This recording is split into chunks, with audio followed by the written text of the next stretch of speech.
His examinations here are probings in the dark. وين يا دكتور أكتر هني شوي هني شو هذا أوكل من أول وصن. The women are the most conservative force of all, secluded, unchanging, uneducated, and fatalistic. They accept their lot meekly, and they do their duty faithfully as the handmaidens and chattels of men. But for how much longer? When even under the thorn bush the doctor arrives with his medicine, and every jab with a syringe becomes a sort of revolution.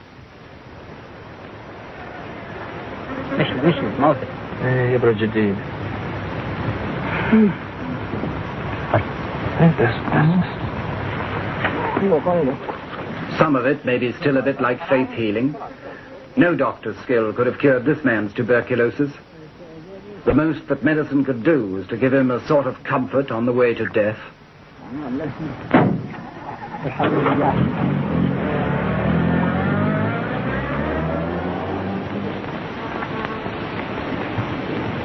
But if the 20th century medicine doesn't always work, it does challenge that submission to the will of God that accepts death whenever it likes to strike. So Islam itself comes under attack. God's will always seems more flexible when you can meet it with a millionaire's money. I'll be honest, present the estimates for Abu Dhabi for the year 1967. The total revenue, as estimated, is 41,202,080 dinars. For the ruler, the days are over when he had so little money that nobody cared how he spent it. Now Zayed must have a budget and a British accountant to keep the books. Development expenditure is estimated at 23,275,671 dinars. Every penny is another nail in the coffin of the old Arabia, and maybe in the life of Zayed too. Dinar. You haven't included the airport building here, the terminal building, have you? The airport building hasn't been tendered for. It hasn't been tendered for. But this goes in the lump sum, does it? That goes in the lump sum of 10 million down here, yes. When I said that this included all the expenditure, there are things like the police, for instance, where it's impossible to get a true estimate. We have to wait the arrival of the new people to give us these estimates.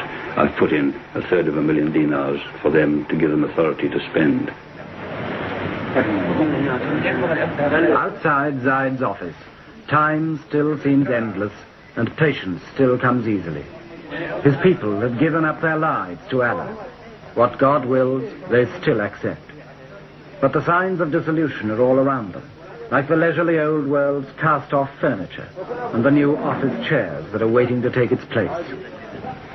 As the offices grow, the people seem to shrink.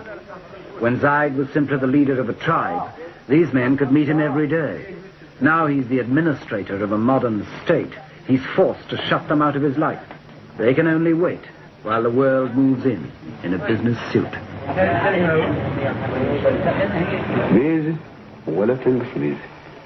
Even Zayed is a little less sure of himself. He can ask the new questions and make new demands, but who can give him the answers? You see his hands. And for this year, of course, I'll give you something very approximate. But for next year's, I would like it as precise as possible. Well, I'm hoping that the exercise in the coming year will give us the material for next year, but at the moment there's nothing to go on.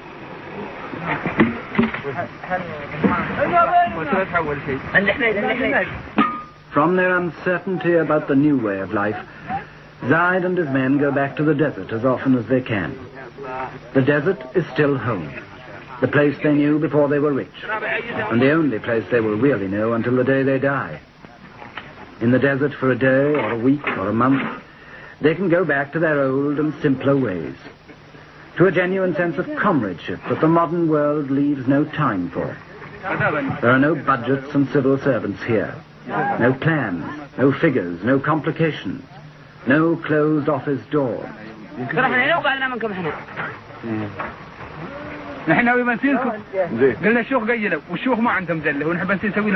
There's the sky, the heat, the emptiness, and the infinity of time that they've always understood. Out here, they can all be sure of themselves again. They can relax and be men again. Or perhaps, being only men, they can just be boys.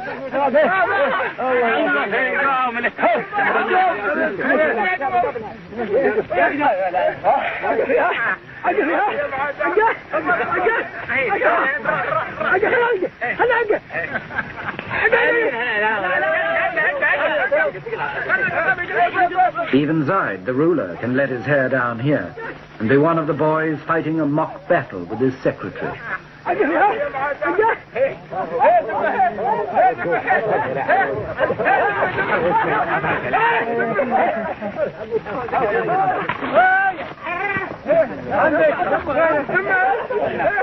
On trips like this, the desert is an escape, a recovery of innocence, a return to Eden. But like all escapes, it's also an illusion.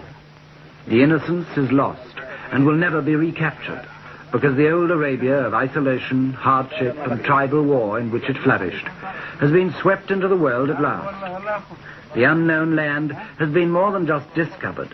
It's been uncovered in the past 10 or 20 years and dragged naked into everybody's sight.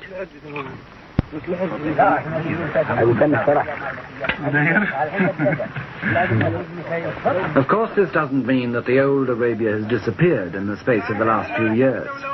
It's still a hard land that breeds a hard people. Tough individuals like Zayed and his men, and some of them still fighting a rearguard action against the assaults of the modern world. All the same, in the end, the 20th century brooks no defaulters. Here in Arabia, one of the last of the lonely lands is surrendering its old independence. From now on, its people will have to face, like the rest of us, the infinite hopes, possibilities, and disillusionments of the modern, universal world.